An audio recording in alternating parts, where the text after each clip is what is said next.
खबर आसपास झुंझुनू।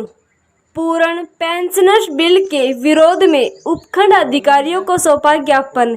सूरजगढ़ पेंशनभोगी समाज ने भेदभावपूर्ण पेंशन बिल के विरोध में तहसीलदार चंद्रशेखर सूरजगढ़ के मार्फत प्रधानमंत्री नरेंद्र मोदी एवं वित्त मंत्री सीतारमण के पास भेदभावपूर्ण बिल को वापस लेने के लिए बलवीर ठोलिया के नेतृत्व में ज्ञापन सौंपा, जिसमें 2016 के बाद आए हुए पेंशनर्स के साथ भेदभाव करने वाले बिल को निरस्त करने की मांग की गई। इस अवसर पर जगदेव सिंह खरड़िया, श्रीराम ठोलिया, दिनेश शर्मा आदि शामिल हुए। देखते रहें खबर आसपास झुंझुनू।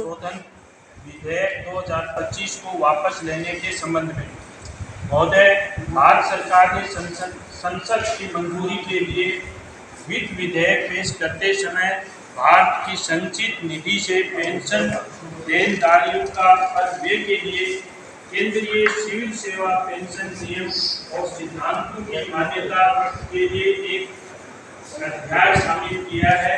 इसके माध्यम से सरकार को पेंशन भोगियों के बीच अंतर स्थापित करने का अधिकार मिल गया है, जो कि केंद्रीय वेतन आयोग की स्वीकृति सिफारिशों पर लागू हो सकता है और विशेष रूप से पेंशन भोगियों की सेवानिवृत्ति की तारीख या केंद्रीय वेतन आयोग की स्वीकृति सिफारिशों के संचालन की तारीख के आधार पर अंतर किया जा सकता है।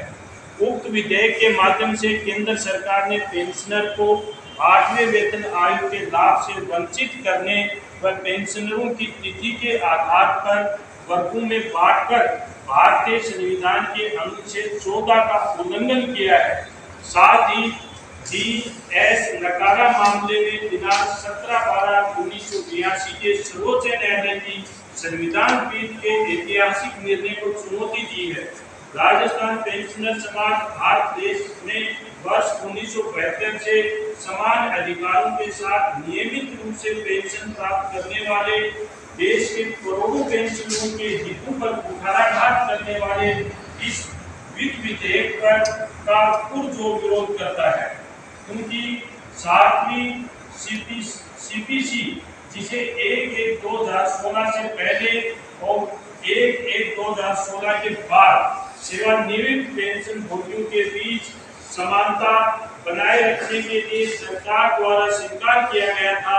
यह विधेयक इस प्रकार की समानता को खत्म कर देता है। इसके अलावा जब से 8वीं CPC की घोषणा की गई है, देश भर में पेंशन भोगी अपनी पेंशन संशोधन और 1/1/2036 से पहले सेवानिवृत्त हुए पेंशन भोगी और 1/1/2026 के बाद सेवानिवृत्त होने वाले पेंशन भोगी के बीच समानता बनाए रखने के बारे में चिंतित है।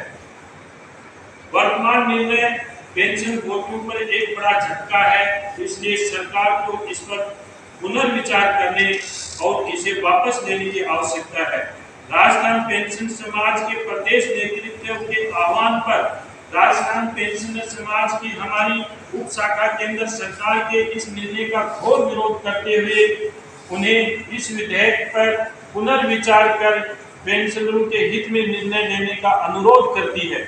आपको अवगत करा दें कि यदि विधेयक में पेंशनरों पर कुठाराघात संबंधी बिंदु नहीं हटाए गए तो राजस्थान पेंशनर समाज को पूरे प्रदेश में आंदोलनात्मक रूप अपनाने को मजबूर होना पड़ेगा। आज ज्ञापन के बाद आगे चरणबद्ध आंदोलन किया जाएगा। उम्र के इस पड़ाव में पेंशनरों को सड़क पर उतरने और आमरण अनशन पर बैठने की जिम्मेदारी आपकी होगी। जय हिंद।